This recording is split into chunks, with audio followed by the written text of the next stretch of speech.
Hello, welcome to another deep dive video designed to help choir conductors get their heads around a specific piece of music. Today we're going to take a look at the well-known Advent vignette Adam ybounden by Boris Ord. I said Advent and not Christmas because, well, the words are about Advent and not Christmas, but the fact that virtually every choir's Christmas carol concert or carol service comes sometime in December, i.e. in Advent, means that you can easily use this alongside Christmas music, as indeed was originally intended. This piece was first written for the choir of King's College in Cambridge, in England, where Boris Ord, the composer, was the organist until 1957. And it was first performed in 1955 at their famous service of 9 lessons and carols, which is still televised every year in Britain.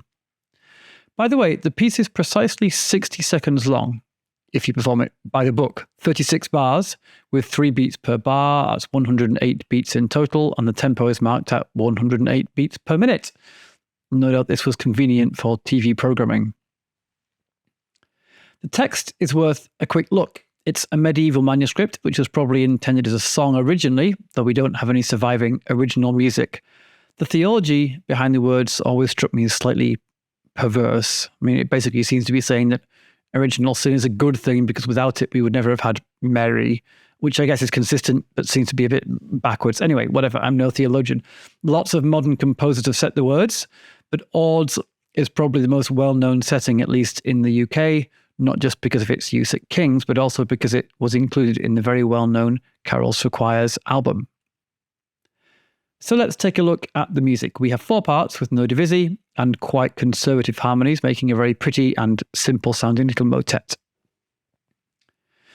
And indeed, there's not much to say about how to approach this in rehearsal. The most logical order is to start at the beginning and work through to the end, which is not always the case, but this song is actually quite good at scaffolding. It starts with simple melody and sopranos and then moves it around phrase by phrase. And the piece is organized into 8-bar phrases, which can be broken down further into 4-bar phrases mostly. So if your choir needs a bit more leading through the music during the learning process, it's easy to break it down and take it bit by bit, and the result is still a meaningful collection of individual bits. What this means is that for every level of choir, from beginners to very confident sight readers, you can reasonably mix together notes and stylistic features as you learn.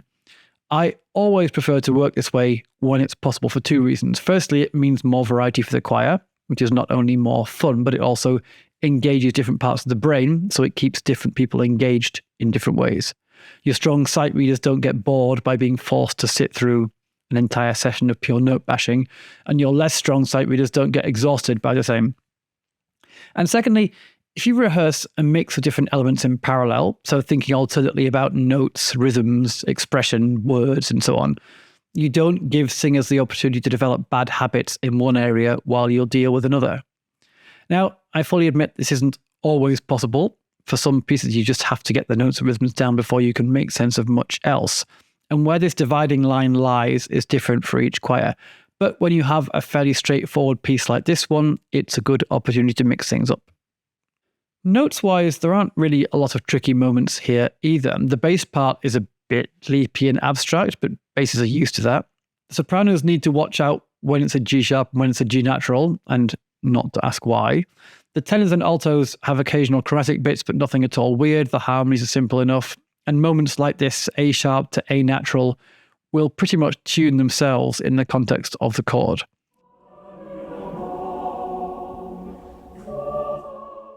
The same goes for the lovely alto D sharp at the end for that picardy third. You may need to spend a bit of time getting the blend right here, since the instinct is, of course, for the altos to want to sing it out, probably with a brighter vowel than the texture can really accommodate. Get them to darken their vowel a little bit to R and listen to their roll inside the chord rather than performing it with sparkle. And the overall effect will change from saccharine to subtle, which is what you want, by the way.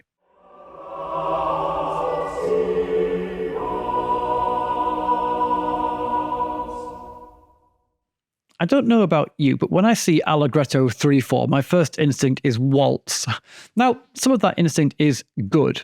It implies, for instance, that the feminine ending should be lightened, ybounden, which is especially important when you have that crotchet minim rhythm, like in bars 2 and 14, for instance. Otherwise, the second note can sound a bit heavy. Though do bear in mind that second note is still a minim, it's still a half note and not a crotchet, so the sound should still continue. I guess the same comment about lightening feminine endings applies when the rhythm is minim and crotchet instead, like in bar 6 for everyone except sopranos. But in those cases, I think the ending pretty much sings itself. So there's that. But in other respects, that waltz instinct, frankly, leads you into dangerous territory. This song shouldn't be swung. I don't feel it won in a bar. It's a gentle and lyrical carol. And I think it should generally be carefully paced and legato. Ord even reminds us of the legato when it gets loud later on. So make it a bit more English and a bit less Viennese. Speaking of getting loud later on, I think the marking here in the upbeat to bar 9 is a bit misleading. It says forte for the tenors and it also says full, but we all know what tenors sound like when they really sing forte. And the word full is not a dynamic indication. It's just making clear that it's meant to be all the tenors and not a semi-chorus like it is for sopranos and altos. So I think all Ord is getting at here is that the tenors have the melody, and that should be clearly heard despite the gentle descant. You can keep the tenors mostly in the box here. Don't let them take this full forte stuff too literally. It should still be legato and lyrical and sensitive.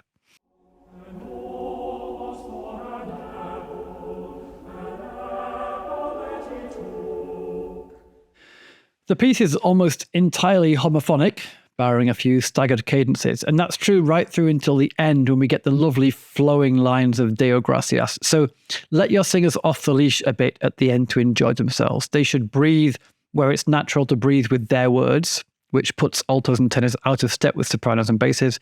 They should phrase their lines with the contours of the melody, which also leads to lots of nice dovetailing. And they should keep a nice warm forte right through to that last chord. Although always legato, of course.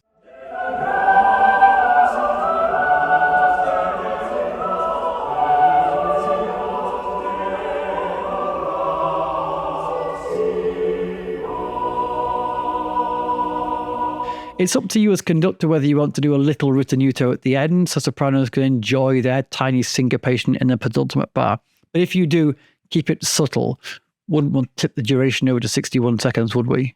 By the way, a word about pronunciation. This poem is from the 15th century, which is the era of Middle English, basically the language that Chaucer used. And that means that it mostly looks familiar, but the pronunciation would originally have been somewhat different from modern English. Adam lie ybounden, for instance, and the time that apple taka was. Anyway, no doubt it would be an interesting and possibly fun project to try and give a performance using something like the authentic Chaucerian pronunciation. But on the other hand, what nearly every choir always does with this piece, and what I do when I conduct it, and what I recommend you do when you conduct it, is to forget that and basically read it like modern English and only worry about doing something weird when you encounter a word that looks weird. Like, ne had the apple. Not nay, apparently. And moon singen, definitely not maun. If you feel bad that this is inauthentic, anachronistic pronunciation, well, you're right. But on the other hand, it's pretty clear that this is what the composer intended. We know this because Ord didn't write enough notes for all the Middle English syllables, for one thing. And he also deliberately modernized a lot of spellings to conceal their original pronunciation. So I'd say there is no way to satisfy both the authentic 15th century words and to do justice to the composer's intentions from 1955. You pays your money and you makes your choice. This is a simple and pleasing little miniature. Conduct it in 3, not 1 in a bar. It's not a waltz, as we already discussed. Keep your gestures contained and disciplined, and deliver the song with sensitivity, neither rushed nor lingering, and you can recreate a little bit of carols from Kings in your local concert hall or church. Enjoy it. Thanks very much for joining me for this little tour of Adam ybounden, or do I mean ybounden? You'll find a bunch more deep dive videos on this channel, covering a varied selection from Josquin to Whitaker, and I post new videos, well, irregularly, to put it mildly. Still, if you find this stuff useful, leave me a comment to encourage me or tell a friend, and I'll see you next time.